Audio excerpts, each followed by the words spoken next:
Welcome to Paranormal Palace Radio, where truth equals reality, and truth is often stranger than fiction. Hello everyone, welcome to Paranormal Palace Radio. This is your host, Royce the Redneck Radio Man, and joining me today is going to be Dr. Kirby Surprise, and he has a book on the market called Synchronicity. And we're going to be discussing that tonight in quite some detail, and it was a very fascinating book. But before we get started on that, I want to get this out while it's fresh on my mind, that his website is www.howsynchronicityworks.com, and I'll be putting that in the chat room. For people that aren't listening here at my site, catching me at, I don't know, YouTube or iTunes or, Shoutcast or wherever, the call-in number is, and let me scroll down to that because I didn't have it right in front of me like I usually do, is 832-632-7904. Please feel free to call in and ask the guest a question. And also, if y'all want to join the chat where you can talk to everybody and also ask questions in chat, my web address is www.paranormalpalace.com. So, Dr. Kirby, how are you doing tonight? I'm doing good. Thanks for having me on. I want to thank you for coming on, and, you got a very fascinating piece of work here, and in my opinion, all the authors have wrote about synchronicity before, and I've had some on my show. I would say you're unique in the perspective that you approach this from. Most people, when they write about synchronicity, I'm sure you're well aware, they're talking about how these events just seem to always coincide like numbers. You always know who's calling before they call, or when the phone's about to ring before it rings, or, a certain line of events that seem to line up. But nobody ever really goes into detail that I've seen before you about how they could be actually generated from us and then out into a part of our reality, which I'm probably not explaining that very well. I think you could do a better job of it. But I was going to say real quick, before we get into that, why don't you tell the listeners a little something about yourself and what got you interested in this topic? Okay. I'm a licensed psychologist out here in California. And, at the moment I've been, my regular job is actually work for the prison system. I assess and diagnose, inmates with psychotic and delusional disorders. So, actually my profession is judging other people's reality testing, which is, kind of interesting for synchronicity because, it's an offbeat topic to begin with, and there's a lot of misinformation and sort of delusional material about it. I got interested because about 30 years ago, when I was an undergraduate student, I started noticing a bunch of outrageous coincidences around me. It was so bad it got quite distracting, and I decided to try to figure out, what was actually causing this. And the only explanations that are really around that people use are from Carl Jung. And he said that there are these sort of archetypes hanging out in hyperspace somewhere, and that there are these patterns that create the universe, and that they kind of bring external events and internal events, what we're thinking and feeling, into line with each other. And that just didn't make any sense to me. He said that it was unexplainable, basically. That it's outside of time and space, therefore we can't think about it. The only other explanation for these amazing coincidences are, people say God's doing it. And neither one of those struck me as a decent explanation. So, after seeing a couple of very outrageous synchronistic events that seemed to, be related to what I was thinking and feeling, I, made it my job to figure out how this actually works with a rational, scientifically based, theory. And so I've come up with this book, Synchronicity, The Art of Coincidence, Choice, and Unlocking Your Mind. And in the book, I give people a real explanation for how they work, and tell them basically that you can do it, that you're doing it right now, and that you have the choice about how to create these events. So, that leads to another question, which is kind of jumping the gun if I ask it now, but I wanted to remember to ask you in a minute, though. Doesn't that mean that you could be creating a good reality or a bad one without even being aware you're doing it because you have not chosen to take control? But I wanted to save that thought and let you real quick, explain to everybody what a SE is, or a synchronistic, what synchronicity is, might be better. Okay, synchronicity. Synchronistic events are those really outrageous, strange, meaningful coincidences that happen when you're thinking something and you see an event in the environment that seems to be commenting on what you were thinking. Some people, they'll say, well, I was watching TV and I said something to my wife and the commenter on TV seemed to make some statement related to what we were talking about. Or you're driving down the road and you're thinking about something and suddenly you see a billboard or a license plate that seems to answer a question or provide direction. Or you're just talking about somebody that you haven't seen in 10 years and the phone rings and there they are. Right. Things like that. Okay. And that goes back to the next one because that one popped up while I was listening to you. From what I was hearing you say, though, am I correct in understanding that if I was just running around not even giving it a thought, I could be creating synchronistic events I don't want as well as I do want? Well, the thing is, what I'm saying is that synchronistic events are a mirror. That everybody is sort of bouncing their emotions and thoughts off the environment all the time, and they're being reflected back as meaningful events around us. Now, there's a lot of cultures that, teach their kids to be aware of these type of events from birth, and it's not unusual for them. But in our sort of modern technological society, we tell people these events aren't real, or they're coincidence. They're not important. So gradually people learn not to pay attention to them. The other problem with them is there wasn't a really good explanation before this book about what's actually going on. And anything anybody wanted to assume about what was behind them seemed to confirm itself in the environment. And I'm saying that's because they actually are a mirror. And they mirror everything inside your processing. So they mirror what you're thinking and feeling consciously. They mirror what's going on in your unconscious and even in your spiritual life. And there's no sort of barrier for it. So it's a direct mirroring from the environment. And that, because we have some choice about what we're thinking about and what we're feeling, we have some choice about the kind of events we produce. Now, a lot of the New Age folks, fall into a trap of saying that we create our own reality. In fact, that's obviously not true. I mean, if we create our own reality, I wouldn't be paying my taxes and I wouldn't have had to buy my cell phone. I would have just made it appear. What actual science is telling us, though, is that we influence reality. You can actually change the events around you by about 3 to 5%, which is actually quite a lot over time. So with synchronistic events, you're mirroring your thoughts into the environment, and if you understand the limits and sort of the sane way this is working, where you don't go overboard into delusional systems or make strange assumptions about what's happening, you can actually have a lot of fun with this because this is normal. Now, you alluded to the fact that we might be creating these all the time, which is exactly what happens. Everybody is doing this all the time. It's a natural, innate trait, not only to humans, but from the research, to most mammals. What you're looking for shows up a little bit more often in the environment around you. And, there's both neurological explanations and physics explanations for this. But, the research is pretty certain that we actually change our environment. Okay. Well, also I was wondering, and this one here may be way off base, but it popped into my mind while I was reading it. Is there any kind of similarity between us mirroring SEs and the Secret? I'm sure you've heard of the Secret. Oh, yeah.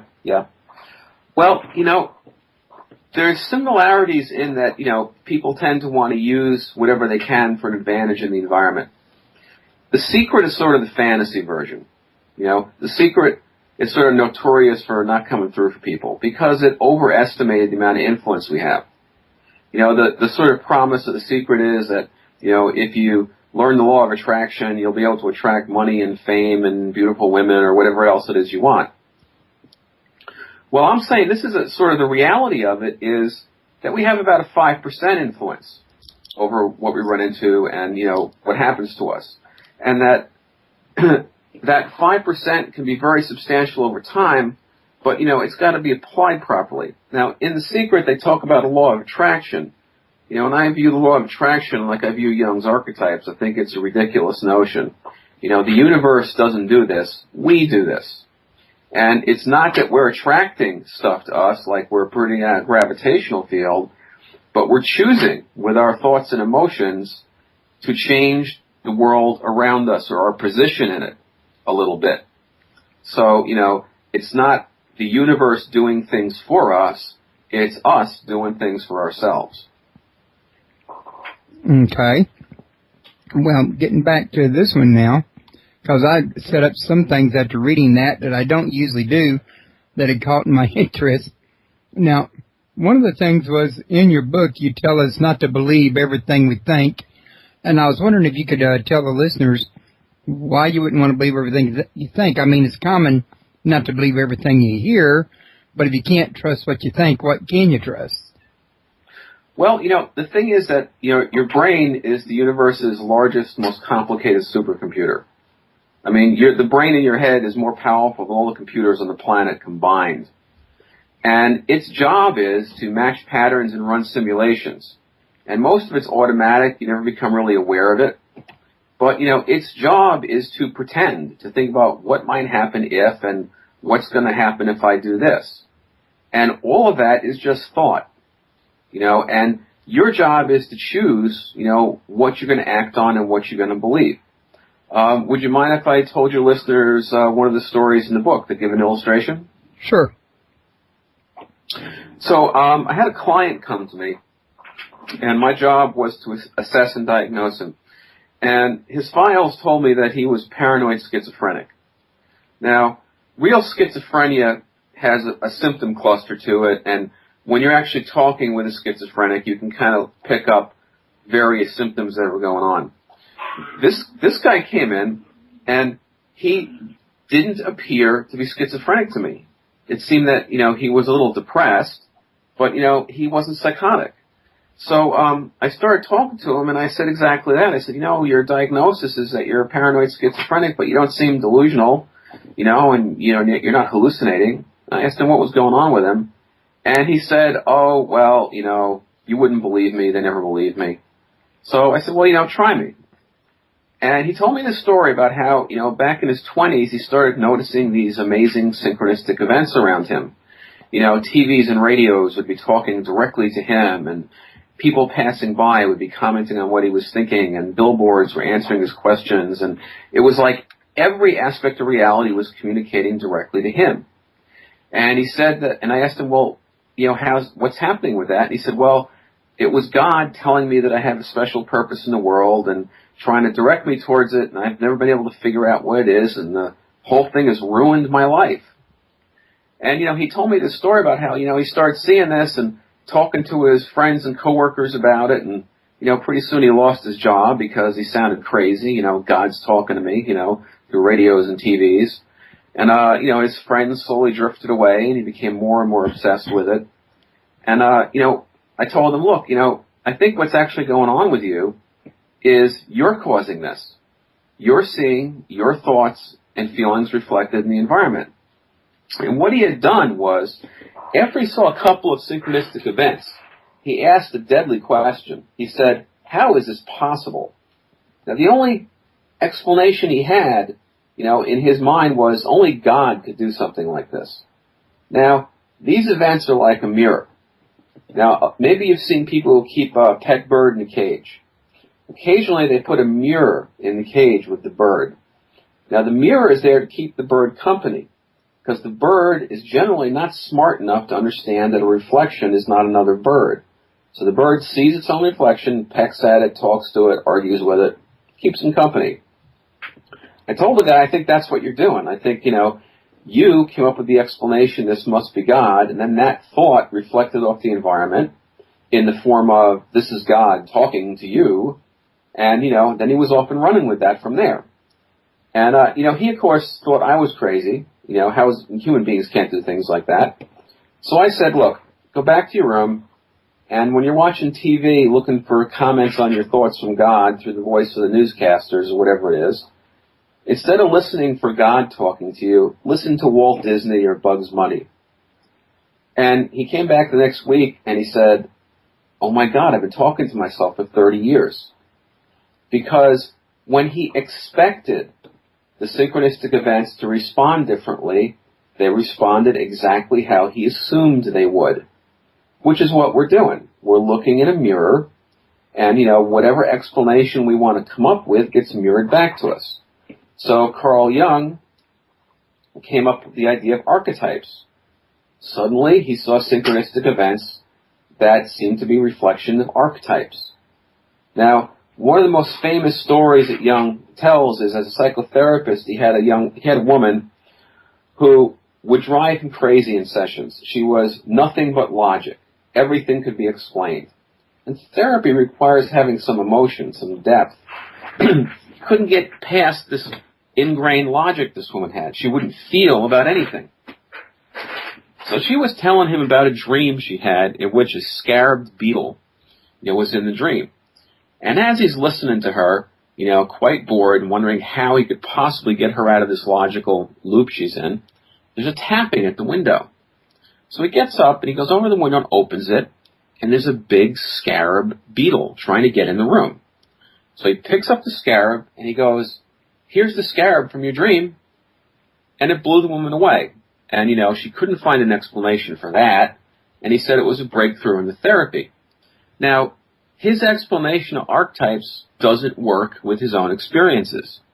There's no beetle archetype anywhere. What he was doing was his thoughts and needs, trying to find a way to break through this logic, and her dream about the beetle produced the event.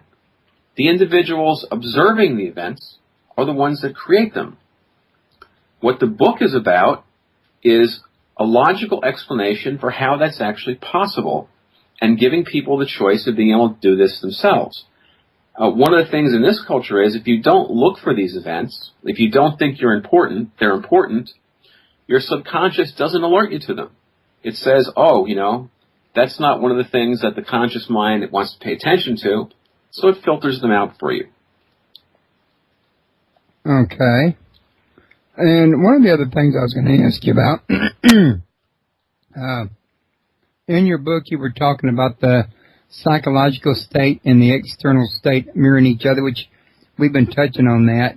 But I was wondering if you could, I was going to say explain this, what you were just doing, but I was also going to ask you if you could tell my listeners, how do they recognize when this is actually happening?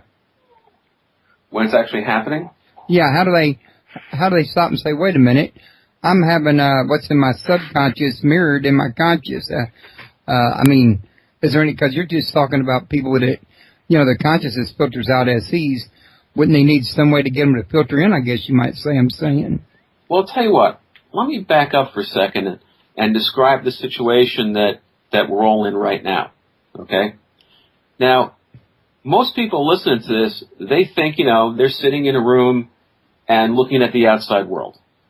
That's actually not the case. The reality around you is actually a hallucination.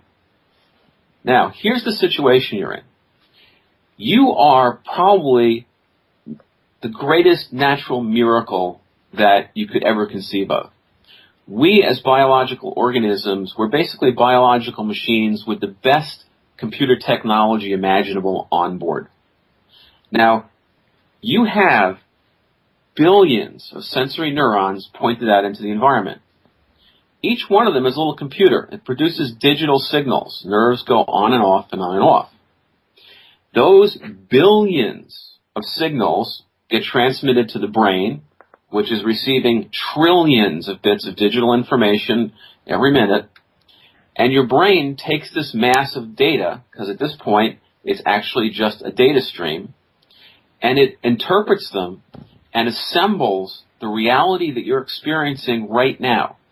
And it does this in areas of memory in your brain. Now, sometimes science fiction almost gets things right. There was a bunch of movies years ago called The Matrix. And in these movies, the premise was that everybody is actually asleep, and they're plugged into a giant computer system that's creating this dream reality for them. Now, they almost had it right. There is no external computer doing this. The cosmically powerful computer that creates your reality is in your head. It's your brain. It's your neurosystems. They're designed to show you the things that you think are most important. Now, the part of you that you think is conscious, that you think of as you, is actually only about the size of a walnut. It's in the extreme front tip of the brain. The rest of the brain is mostly automated systems that are constructing the reality for you out of the information from your senses. And the other wonderful thing it does, though, is, it shows you only the things in reality that you've been interested in. So it's like having Photoshop for reality on board. Now,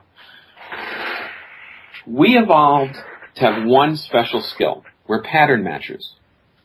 We outthink everything in the environment around us. If you were to see the millions of times more information that is out there than you're actually receiving, you'd be overwhelmed. What the brain does is it keeps track of what consciously you've been looking for. Patterns that you have been interested in, it enhances for you. Patterns that you've said are not important, it deletes.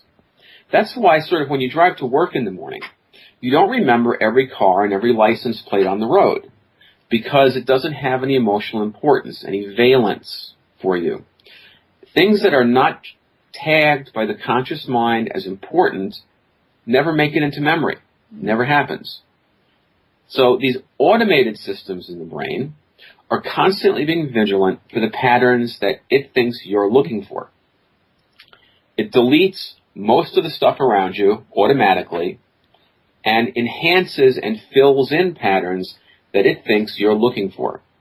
Now, part of the secret of synchronicity is the synchronistic events are patterns that are based on information your unconscious is processing. You alluded before to the fact that often synchronistic events aren't all good. That's absolutely true. If someone has been traumatized, they've got things in their life they're trying to work out that are rattling around the unconscious still, those patterns will tend to be projected into the environment as well. So, you might have seen people around you that they run into the same bad situation in their life over and over again. What happens is the things that you're most concerned with, that you're most worried about or most hopeful for, show up a little more often in the environment. Part of that is that the automated systems in your brain are showing you and highlighting patterns that are already out there that you would ordinarily miss. And part of it is you actually do change the environment about 3 to 5%. So, your situation is you are the universe's most powerful known computer system. And this computer system is at your command. Synchronicity, the ability to create these external coincidental events, is already running. You're already doing it. Everybody walks around in clouds of synchronistic events all the time. So, for instance, with a show like Paranormal Palace, occasionally you may have had guests on that have extreme views that seem a little over the top. And when you talk to them, they seem rational, and you wonder, well, how can they actually believe this? Well, like that schizophrenic client, people project how they believe the world is out and see reflections coming back of how they think about it and mistake those for reality. That's why everybody's religion seems to be the one and only, because what they believe is what they see in the environment. Part of it is that the way the brain interprets reality, and part of it is you're actually mirroring out and changing the event structure a little bit. Okay, now I just got to ask at this point, out of curiosity, how would that work with, say, people that believe that we're being visited by extraterrestrial life? Well, I don't know what to say to that because I have my own bizarre, assumptions about that. One is that the stories about extraterrestrials don't make a lot of sense, in a lot of ways. I keep track of the conferences they have every year where scientists get together and try to work out faster than light travel. And, unfortunately, even with the most cutting-edge theoretical physics we've got, there's no way to do it. If you're made out of physical matter, you cannot move faster than the speed of light. A lot of the stories about UFOs are kind of interesting. It's like, for instance, if we wanted to go to the closest star system, we wanted to do it in less than 50 years with a ship maybe the size of a Winnebago. It takes 200 times the total energy output of the planet to do that in 50 years. Now, if you had the kind of technology that, would allow you to do that, why would you be coming here doing all the bizarre stuff that people report aliens doing? It doesn't make a lot of sense. I think that, if there's other dimensions, other dimensional travel, I can't see aliens bothering using physical vehicles at all. Why bother? I believe there's probably lots of life in the galaxy. I think with all the new planets they've been finding, they think that there's well over 1 billion planets just like us, just in this galaxy alone. But the matter of people traveling between, I think they should land on the UN and let us know what's going on. Or the White House line. That would be good. Okay. Now, I was also going to ask you if, let's see, can you help explain how we can use the SCs and the understanding of them in the external world around them to our advantage, in other words? Sure. So, the first thing is to think about why such an ability would develop in people. Now, we're still basically the same creatures we were about 50,000 years ago. Our ancient ancestors were grassland hunters.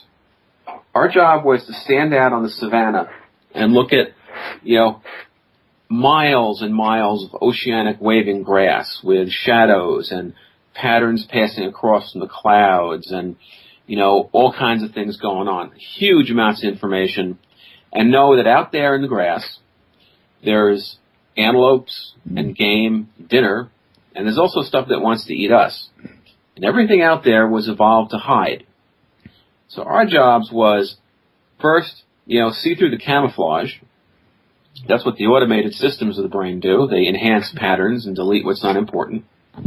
And the other would be to develop a way to get an advantage. The only thing better than being able to predict what's going to happen is to actually make it happen. And it seems that we do that at about 5%. Now, our original ancestors already knew this. The oldest cave paintings we got show our ancestors basically dancing around in masks, pretending they're game, having rituals. Now, these folks had the same brain that we do. They weren't, stupid. They had noticed that there was a correlation between the game showing up and what they were thinking, what they were experiencing internally. And they were trying to make that happen. They were trying to produce synchronistic events by manipulating their own internal states, which is actually kind of sophisticated. Now, the modern version of this started back in the 1930s. There was a guy named J.B. Ryan. He was a psychologist and a researcher at Duke University. Now, a gambler came into his office one day and said, "Doc, I know this is going to sound crazy, but I think I can make the dice come up better than chance in my favor." Now, being a real scientist, instead of throwing the guy out of the office, Ryan said, "Okay, let's see you do it." So they broke out a set of dice and some notebooks, and they made the guy toss the dice 100 times, and he averaged it out. And sure enough, this guy had about a 5% advantage over chance in the way the dice were coming up. Ryan became obsessed with this. He created experiments where they used between, 6 to hundreds of dice at a time. He isolated the dice from anybody touching them. He looked for physical influences. And he found over and over again that people had a 3 to 5% power to change the randomness events depending on how they were focusing. Now that's amazing enough already. Then he found out that something even stranger was going on. So let's say you give somebody 100 dice and you tell them to make the number 6 come up more often than random, and you tell them, toss these 6 dice 100 times. He kept track, and he found out that at the very beginning of these long experimental dice tosses, people had a very high ability to make the numbers come up the way they wanted.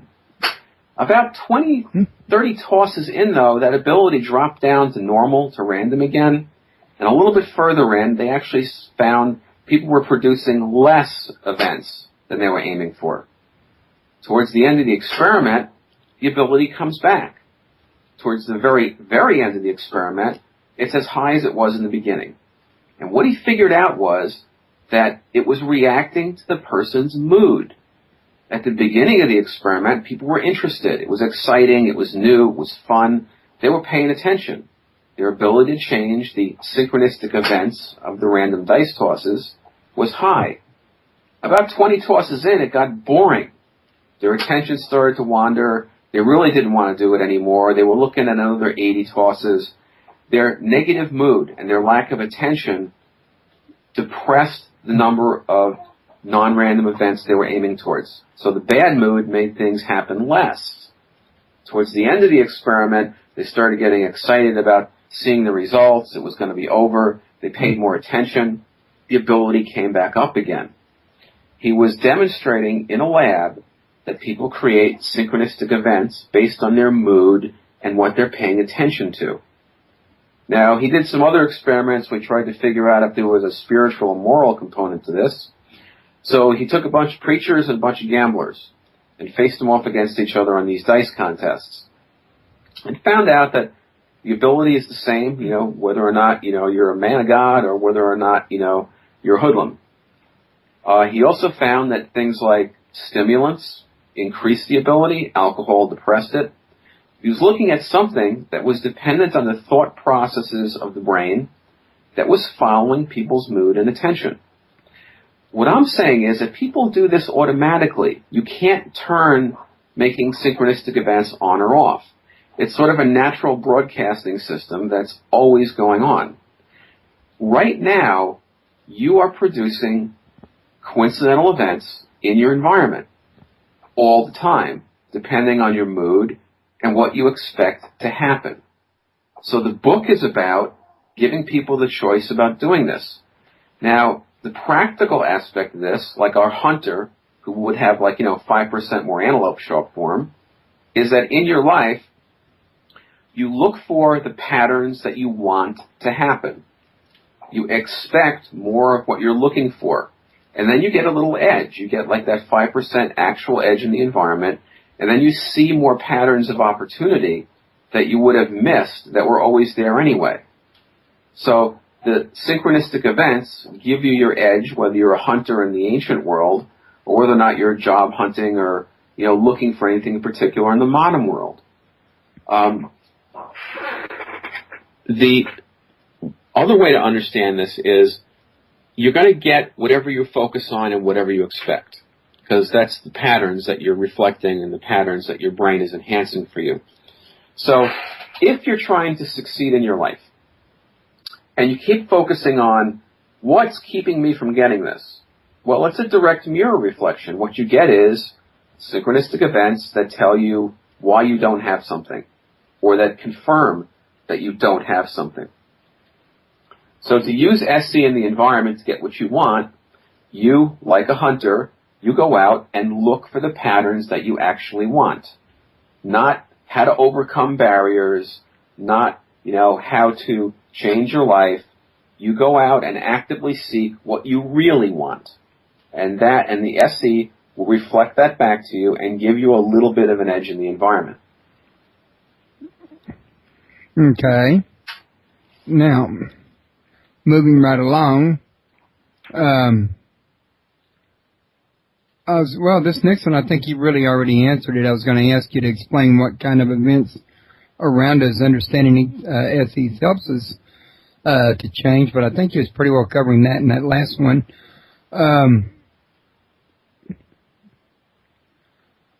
Okay, yeah, don't what you talk about regarding SEs match what quantum physics is teaching, that a wave has to be observed before it can collapse into a particle? I really don't think that's true. I think that matter and energy around us has its own existence. I would say that string theory currently almost supports this. I mean, what I'm telling people is an explanatory fiction. It's an explanation that takes everything that is known, that's verifiable, and then takes it a little bit further. What string theory is saying right now is we've discovered that the universe is a whole lot stranger than we ever imagined it might be. Now, it used to be that science would talk about, clairvoyance and mystics and people talking about alternative realities as basically ignorant or crazy. Well, it turns out that science is not laughing anymore. We solved unified field theory back in the late 90s. And what it told us was that we're actually living in an infinite amount of universes, each one a probability slightly different than ours, in the same space that we're living in right now. We found out that instead of 4 dimensions, just physical reality has 11. Our universe, they're saying, rides on a very thin membrane, a quantumly thin membrane of which all the reality we see is projected. And that we're not the only one. There's actually an infinite amount of them in the room with you right now. Now, what I'm saying with synchronicity is, and by the way, they used to have a joke, people used to joke about, infinite probabilities, that means that Elvis is performing in Vegas right next door, right? Well, it's not a joke anymore. The world's leading physicists are now telling us there absolutely are universes in the same space with us where Elvis is still alive and performing in Vegas. Because there are so many of them that every possibility is there. What I'm saying with synchronicity is that we exist in more than one probability at a time. Now, everybody has seen bad science fiction shows where, in the last season when the writers are out of stuff to do, they start pulling out parallel universes where the evil twins are, and they start jumping back and forth. That idea is that you exist only on one membrane at a time, and you can jump to the one next door and back again, like you can create a doorway. What I'm saying is that's sort of like flat Earth thinking. In reality, each one of us exists right now in a huge range of probable universes. So, probability that I'll pick up a glass of water right now and take a sip is a very close alternate reality. An alternate reality where I become president next year might as well be light years away. In astronomy, we measure distance in time, light years, because time and space are inseparable. There are dimensions where distance is actually probability. More likely things are closer. Unlikely things are far-fetched, so to speak. These other dimensions also are linked to our emotional and mental states. Now, the mystics and clairvoyants and seers have always been telling us that our emotions and our thoughts are actual things. They're forms of energy. What I'm saying is that some of these alternative dimensions are actually based on states of consciousness. They're already part of us.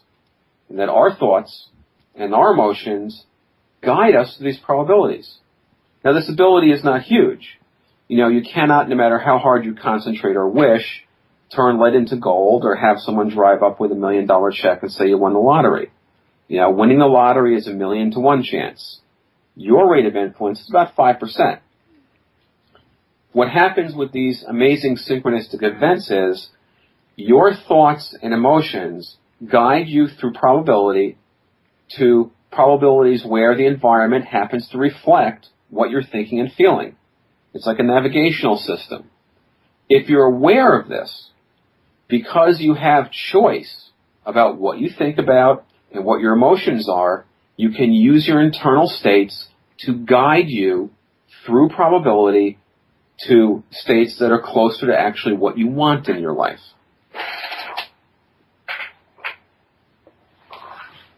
Okay. Let's see what we got here. Okay, now this in here, these are things that I was thinking while I was reading your book, like the last question that I asked you was, but before I asked the next one, I prefaced just now, I missed one. I was going to also ask you, Is there a possibility that we might think something is an SE, but it's not an SE, kind of like misperceive it? Oh, absolutely. That happens all the time. And how would you know the difference? Well, that's the thing. You don't have to be sure. So what I'm saying is that a large amount of this is your brain automatically highlighting, the patterns that are around you that you're looking for. So, for instance, if you buy a blue Toyota, suddenly you see all these blue Toyotas on the road around you. That's not really an SE. Not really. 95% of that is the fact that you just were never paying attention to blue Toyotas before, so you didn't see them or remember them. But now that you bought one and that you're thinking about it, every blue Toyota becomes highlighted around you. Your automated systems say, hey, he's been thinking about blue Toyotas. Let's show him every blue Toyota around him. Now, there is probably about a 5% increase in the number of blue Toyotas. Okay? But very often, the synchronistic events you're seeing are patterns that were already in the environment around you that you would not have noticed unless you had been thinking about it recently and the unconscious pointed it out to you. You don't remember things that are not important to you. We're not tape recorders. Some people have had the experience. This happened to me last year. I was driving to work, it was before dawn, and I was really not interested in going to work. So I was driving along the highway, little fantasies that are going on in my head, thinking about stuff. And suddenly, I was 15 miles past my exit. Now, I had been driving normally. I hadn't been speeding or drifting. I hadn't fallen asleep. What happened was we don't remember anything that's not emotionally important to us.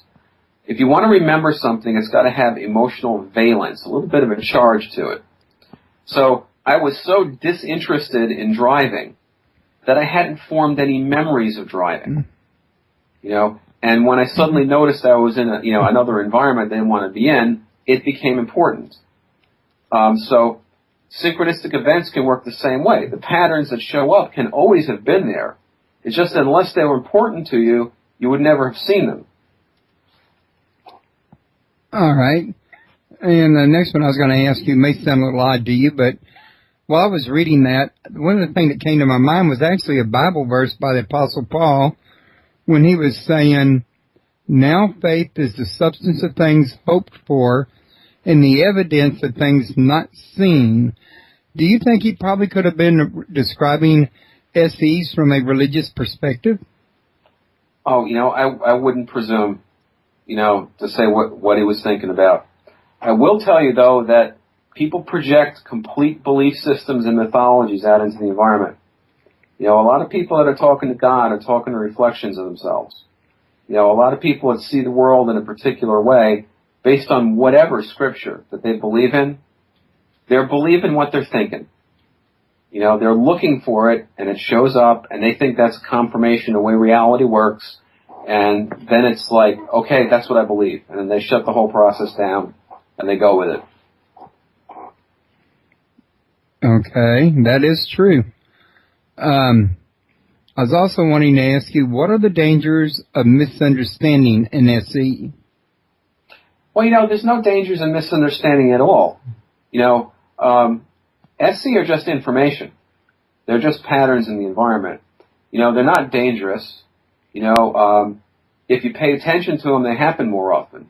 If you become obsessed with them, they become spectacular in their scope. But they're not cause and effect. They're not going to cause you to win the lottery. They're, not going to cause anything bad to befall anybody. There's no more, danger in synchronicity than there is about being mistaken about, something somebody said about on the news. They're not physical events. They're based on meaning. They're based on the way you interpret things. And as such, they can be right, they can be wrong, but they almost never know more than you do because they are you. Okay. Now, I read about in space and M space in your book, and I was hoping you would take a minute to kind of describe these two spaces to the listeners. Okay. I apologize ahead of time for giving you a short and down version about something that's long and complex in the book. So, one of the sort of grade school questions has always been, well, if there was we know the Big Bang formed the universe and time started at that point, what came before that? Well, it turns out they sort of figured that out. Our universe, that membrane, that bubble membrane I've been talking about, if you picture it as a soap bubble floating in a room, that bubble is expanding at the speed of light, and, it's floating in something, and that something is called M space. It's another set of dimensions that surrounds and permeates and supports physical reality. That space is sort of eternity. There's no beginning, there's no end to it, and our bubble sort of rides around in that. And they believe that there are other universes, other bubbles in that space, and that these other probabilities are in that space. And that space is literally timeless. It encompasses all of time and space. Now, metaphysically, I sort of liken that to what people would call astral or emotional space or consciousness. Now, there's another set of dimensions out further than that encompass that, which they call end space. Now, end space is sort of all of time and probability curves back on itself into a single moment. Everything. Eternity in the present moment. Now, that is a state that our mystics, philosophers, and saints have always been talking about. And I'm saying that if you want to cause synchronistic events, there's two approaches. One is sort of an M-space approach, where you think about it like gravity. The more energy you build up in the thoughts and emotions of a particular pattern, the more you make it manifest. N-space is a little different. It's not as dependent on any conceptions of energy, time, or space. That's sort of where you're moving to the probability that you want to be in. And again, in order to really get an idea of what I'm talking about, you'd probably have to read a couple of chapters in the book. Yeah, that was kind of in-depth, but I was, kind of hoping you'd brief them real quick, which you did. And I was also wanting to say, what can you tell us about thought forms and objective reality? Okay. Thought forms are a very, very old metaphysical concept. You can find this idea in different languages throughout the ancient world. It's the idea that your emotions and your thoughts are actual things. Now, most people have seen drawings that psychics make of what an aura looks like. It's this egg-shaped energy field around people. And what they report is that in that egg-shaped field is not just colors. There's objects that form and dissolve and reform and come and go. And that's your stream of thought. That's your emotions and your feelings being made into real emotional and thought objects in the matter and energy of thought and emotion, which I'm saying correspond to like N and M space in some ways. Now, I'm not a clairvoyant, so I don't see them that much. But they're also a very good way of working with your own thoughts and feelings.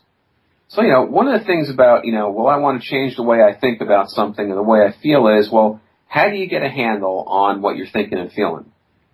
One way is to pretend that your thoughts and emotions are solid objects. You picture them as something. And then you manipulate in your mind and imagination those objects. So, maybe your anger looks like a little gremlin that hangs out next to you, or, maybe the thing you're hoping for most looks like a little, a squirrel with angel wings or something. You create objects that represent the things that you want to think and feel. And then once that object, that thought form, literally thought with a form, is created in your mind, you can manipulate that object not only to change the way you think or feel, but you can use them to create synchronistic events as well. You can, one of the wonderful things that your brain does for you is it will think about things and try to solve problems that you present it with long after you've turned your attention elsewhere. Almost everybody has had the experience of trying to remember a word or a name or a place or a fact about something and not being able to come up with it, and they give up. an hour or two, days later, suddenly the answer, the word, whatever it was, just spontaneously pops into their mind. What's happened is that miraculous supercomputer you have in your head has been searching memory all that time, trying to find the information for you, automatically. And when it comes up with the answer, it interrupts you and gives you the answer. So, you're thinking about things that you're not aware of all the time. With thought forms, once you make these objects, if you consider it like a semi-solid object in the fields around your body, once you turn your attention elsewhere, if you've only put a tiny amount of attention into the thought form, it dissolves and its energy forms part of the next piece of your stream of thought. If you focus on it consciously for a period of time, when you turn your attention elsewhere, it continues to exist around you, and it continues to guide your path through probability and create synchronistic events around you. So, whether the metaphysical explanation is in any sense real or not, it's practical because it actually works. Even if the explanation is wrong, you can use that method to change synchronistic events in your environment. So, to some degree, it's sort of like a user interface to your computer. Little pictures and arrows and stuff you put on the screen that direct the chips in the machine to do the work for you. Okay. And I was also wanting to ask you, well, in one part of your book I read about drugs and SEs and the ancient use of it.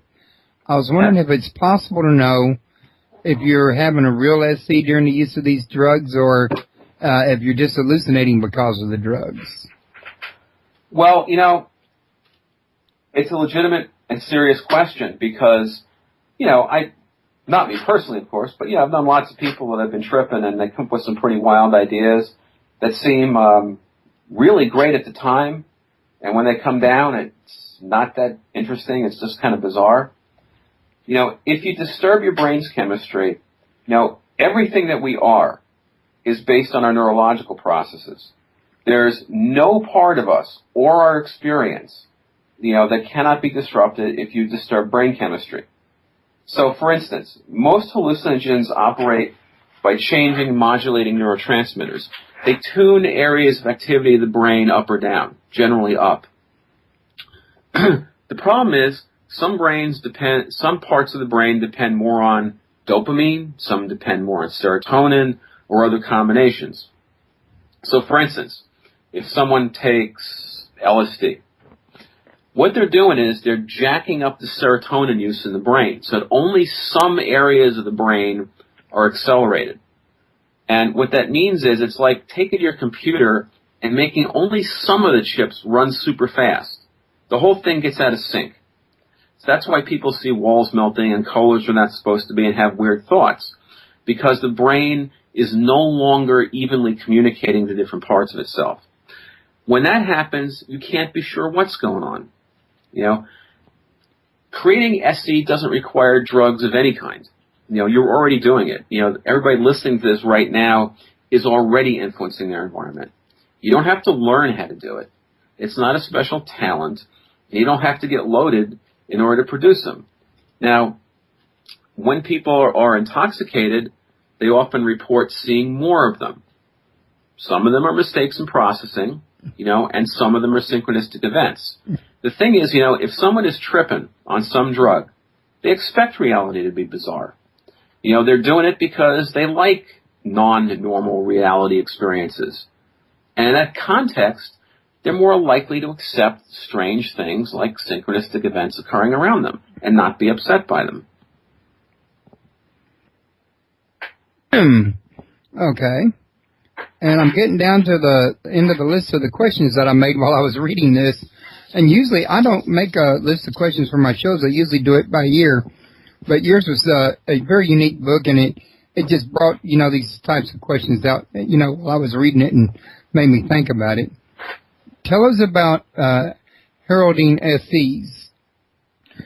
Well, SEs are really strange because the patterns they produce will be whatever it is you look for.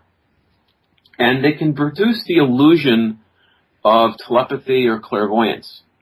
Now, I've had some experiences which are very hard to explain, where I've seen a series of synchronistic events unfolding that seem to be pointing towards something that hasn't happened yet.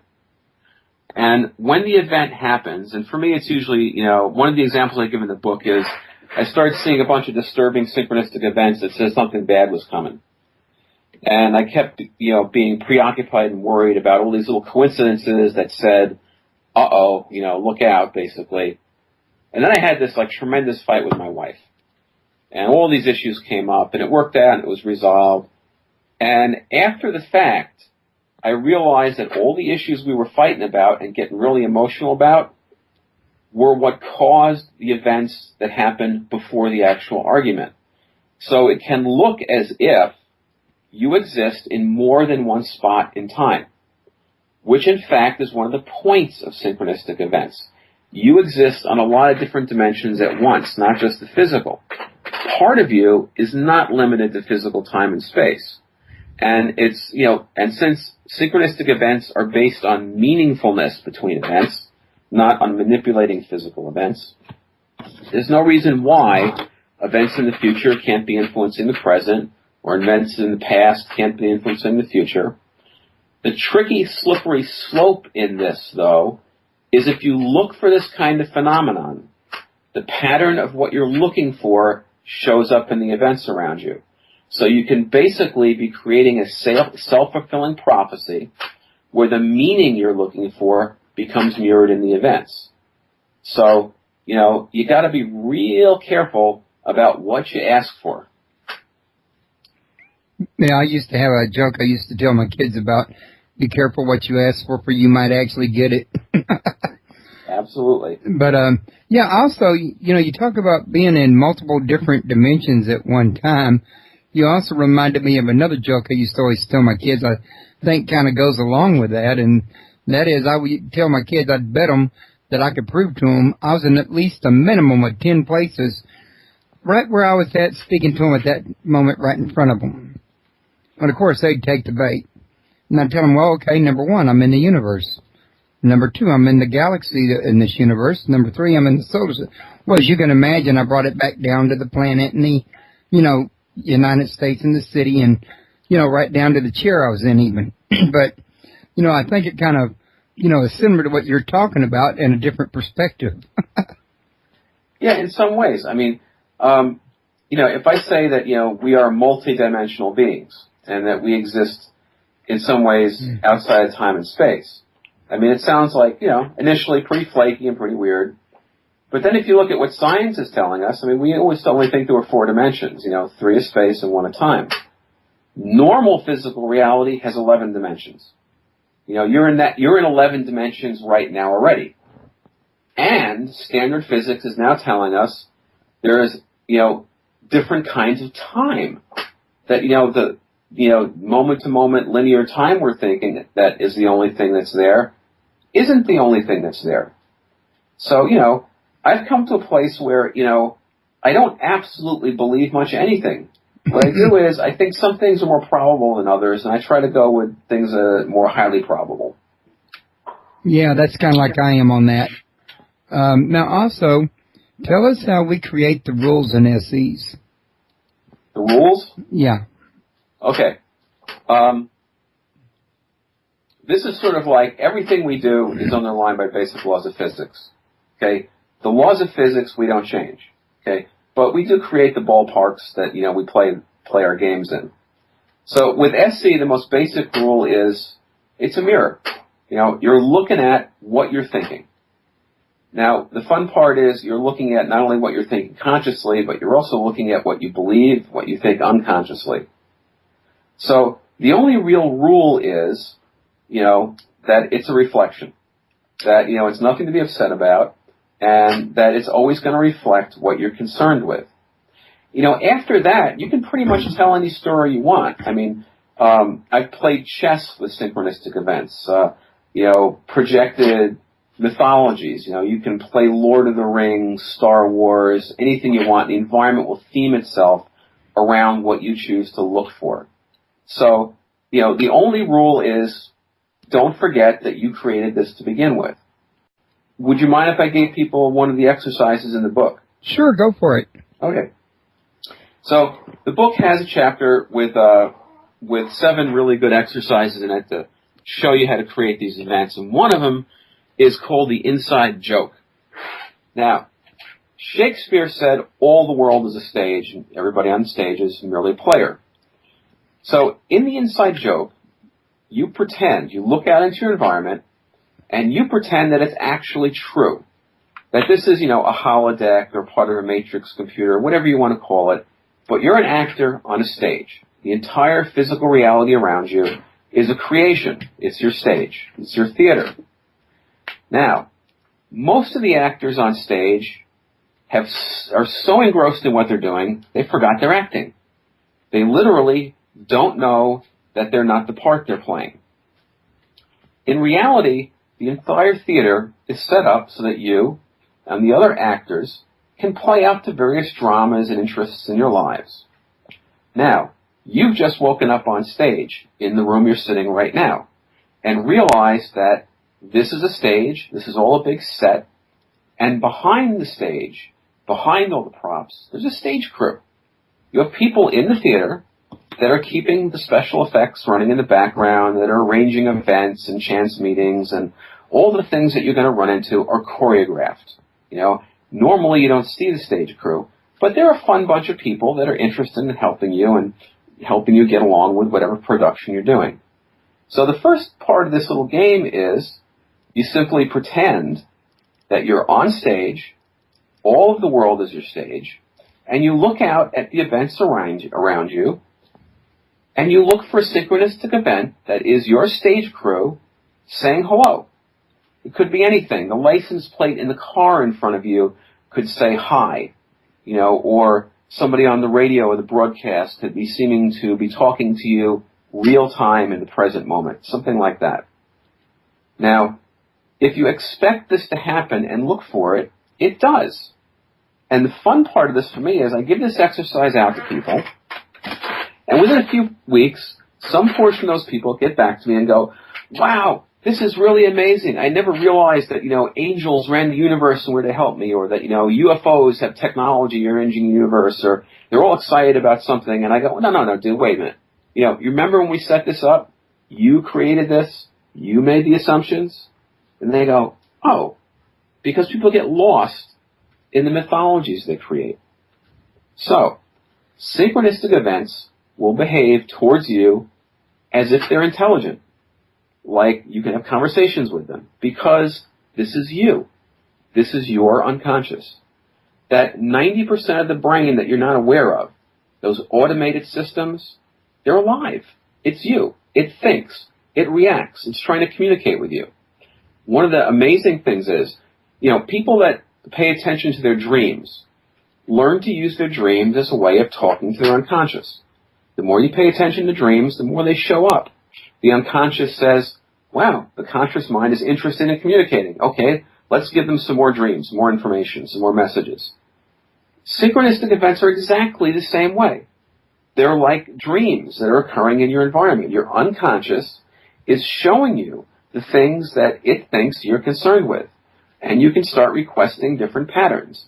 And like I said, it's to the point where, if you want to play Ulysses, you can cast yourself as the character and look for the plot to unfold around you, and it will. It happens in the context of meaningful coincidences. And it's got no effect on your actual reality whatsoever. It doesn't have to mean anything. It doesn't have to be significant or cosmic in importance. It can just be a whole bunch of fun. Alrighty. Now, I was also wanting to ask you, if you're going to be having any new books coming out, or any workshops, conferences, or anything you'd like to share with the audience. At the moment, I'm too busy promoting this book. It's only been out about a month to worry about the next one. I announce, if there's going to be book openings or events, usually on my website on howsynchronicityworks.com. And people can also go there and leave their own stories and questions, and I try to comment or get back to people, through that website. Okay. Now, I also meant to ask you if you had any, because we've been going about an hour now. I was wondering, did you want to continue to go, or do you feel like you've already covered everything, or how did you want to do that? Oh, this is my favorite topic. I can go for a long time. We can go until you feel we're at a good stopping point. Okay, because I was asking, I haven't heard anybody call in yet, and I hadn't seen any questions in the chat room, so that's what I usually go by when I make the suggestion. But I've run out of questions, but we could try to wing this from air, or we can call a wrap, whichever way you want to do it. Well, if you're not getting any questions in the chat room, maybe we're done. Okay. Well, listen, I tell you what, it's been a very interesting show, at least for me, and I definitely enjoyed your book. And I want to thank you for coming on to the air, and I plan to use your information and contact you tomorrow with that other guy's info that we talked about before the show. And I was kind of hoping that you wouldn't mind coming back in the future. Sure. Love to. Okay, doke. Well, in that case, like I say, since there's not a lot of questions going on, actually a lot of people didn't show up live tonight, and that may be why. Usually we have more live, attendance than tonight, but who knows what's happening. A lot of times you'll get 5 people in chat, but you'll get 6,000 later at YouTube, but who knows. Anyway, I'm going to go ahead and call a wrap on this one here for now, especially since my voice is cracking. And I plan to try to invite you back in the future. What I'm going to do is probably start airing my show at future time at 7, since my voice seems to crack later in the evening. And thank you very much, and we'll be in touch with you. You have a good night. Thank you. Bye-bye. Bye-bye. Okay, everybody. I wanted to also remind you once again that his website is www.howsynchronicityworks.com. And don't forget to visit my friends at the other radio networks, if you get a chance to, or my other friends at the social networks. It's in the navigation menu right over here on the left. Well, I moved up, but here it is. Friends, it's under Other, toward the bottom of the navigation menu. And the people that we got listed over there right now as friends of mine are Alien and UFO Community.ning, Supernatural UFO, and United Paranormal International.ning. And also, I'm the South Texas Director at United Paranormal International, so I'm easy to reach over there, and I take messages. Oh, Leslie, I'm sorry. I let him go before I got a chance to ask him. I didn't see that till just now. I apologize for that. And the other radio shows that I'm recommending is UKPN Radio, JimHarold.com Radio, and Grading and Report. Their links are on the banners on the page, so you can just click them rather than try to remember them. And I also wanted to remind everybody to come back tomorrow night. We're having a show, Aliens and the Antichrist, with John Myler. I usually don't do that, but this guy was only available on a Wednesday tomorrow and was not going to be available in April, and I was kind of booked up there. So, thank you very much. I'm going to call this here a wrap, and in somewhere but July or August, I may be moving my show back to 7 to help accommodate my voice. Good night, everybody. In my opinion, I mean, all the authors have wrote about synchronicity before, and I've had some on my show. I would say you're unique in the perspective that you approach this from. Most people, when they write about synchronicity, I'm sure you're well aware, they're talking about how these events just seem to always coincide like numbers. You always know who's calling before they call, or when the phone's about to ring before it rings, or, a certain line of events that seem to line up. But nobody ever really goes into detail that I've seen before you about how they could be actually generated from us and then out into a part of our reality, which I'm probably not explaining that very well. I think you could do a better job of it. But I was going to say real quick, like before we get into that, why don't you tell the listeners a little something about yourself and what got you interested in this topic? Okay.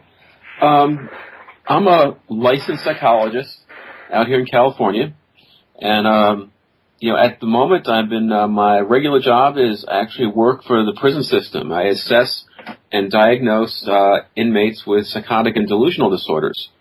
So actually sort of my profession is judging other people's reality testing, which is kind of interesting for Synchronicity because, it's an offbeat topic to begin with, and there's a lot of misinformation and sort of delusional material about it. I got interested because about 30 years ago, when I was an undergraduate student, I started noticing a bunch of outrageous coincidences around me. Or a bad one without even being aware you're doing it because you have not chosen to take control. But I wanted to save that thought and let you real quick explain to everybody what a SE is or a synchronicity, what synchronicity is might be better. Okay, synchronicity. Synchronistic events are those really outrageous, strange, meaningful coincidences that happen when you're thinking something and you see an event in the environment that seems to be commenting on what you were thinking. Some people, they'll say, well, I was watching TV and I said something to my wife and the commenter on TV seemed to make some statement related to what we were talking about. Or you're driving down the road and you're thinking about something and suddenly you see a billboard or a license plate that seems to answer a question or provide direction. Or you're just talking about somebody that you haven't seen in 10 years and the phone rings and there they are. Right. Things like that. Okay. And that goes back to the next one because that one popped up while I was listening to you. From what I was hearing you say, though, am I correct in understanding that if I was just running around not even giving it a thought, I could be creating synchronistic events I don't want as well as I do want? Well, the thing is, what I'm saying is that synchronistic events are a mirror. That everybody is sort of bouncing their emotions and thoughts off the environment all the time, and they're being reflected back as meaningful events around us. It was so bad it got quite distracting, and I decided to try to figure out, what was actually causing this. And the only explanations that are really around that people use are from Carl Jung.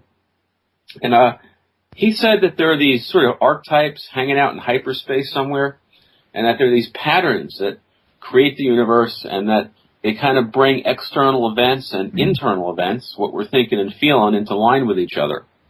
And that just didn't make any sense to me. I mean, he said that it was unexplainable, basically. That it's outside of time and space, therefore we can't think about it. The only other explanation for these amazing coincidences are, people say God's doing it. And neither one of those struck me as a decent explanation. So, after seeing a couple of very outrageous synchronistic events that seemed to, be related to what I was thinking and feeling, I, made it my job to figure out how this actually works with a rational, scientifically based, theory. And so I've come up with this book, Synchronicity, The Art of Coincidence, Choice, and Unlocking Your Mind. And in the book, I give people a real explanation for how they work and tell them basically that you can do it, that you're doing it right now, and that you have the choice about how to create these events. So that leads to another question, which is kind of jumping the gun if I ask it now, but I wanted to remember to ask you in a minute, though. Doesn't that mean that you could be creating a good reality?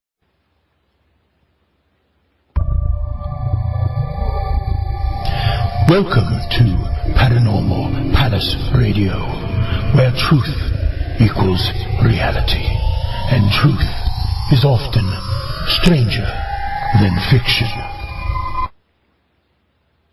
Hello, everyone. Welcome to Paranormal Palace Radio. This is your host, Royce the Redneck Radio Man. And joining me today is going to be Dr. Kirby Surprise.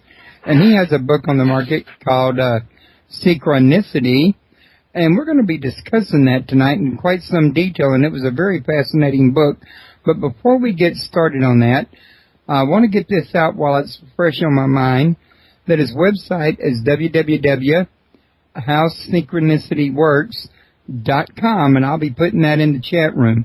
For people that aren't listening here at my site, catching me at, YouTube or iTunes or Shoutcast or wherever, the call-in number is, and let me scroll down to that because I didn't have it right in front of me like I usually do, is 832-632-7904.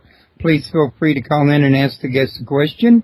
And also, if y'all want to join the chat, where you can talk to everybody and also ask questions in chat, my web address is www.paranormalpalace.com. So, Dr. Kirby, how are you doing tonight? I'm doing good. Thanks for having me on. I want to thank you for coming on, and, you got a very fascinating piece of work here, Now, there's a lot of cultures that, teach their kids to be aware of these type of events from birth, and it's not unusual for them. But in our sort of modern technological society, we tell people these events aren't real, or they're coincidence. They're not important. So gradually people learn not to pay attention to them. The other problem with them is there wasn't a really good explanation before this book about what's actually going on. And anything anybody wanted to assume about what was behind them seemed to confirm itself in the environment. And I'm saying that's because they actually are a mirror. And they mirror everything inside your processing. So they mirror what you're thinking and feeling consciously. They mirror what's going on in your unconscious and even in your spiritual life. And there's no sort of barrier for it. So it's a direct mirroring from the environment. And that, because we have some choice about what we're thinking about and what we're feeling, we have some choice about the kind of events we produce. Now, a lot of the New Age folks, fall into a trap saying that we create our own reality. In fact, that's obviously not true. I mean, if we create our own reality, I wouldn't be paying my taxes and I wouldn't have had to buy my cell phone. I would have just made it appear. What actual science is telling us, though, is that we influence reality. You can actually change the events around you by about 3 to 5%, which is actually quite a lot over time. So with synchronistic events, you're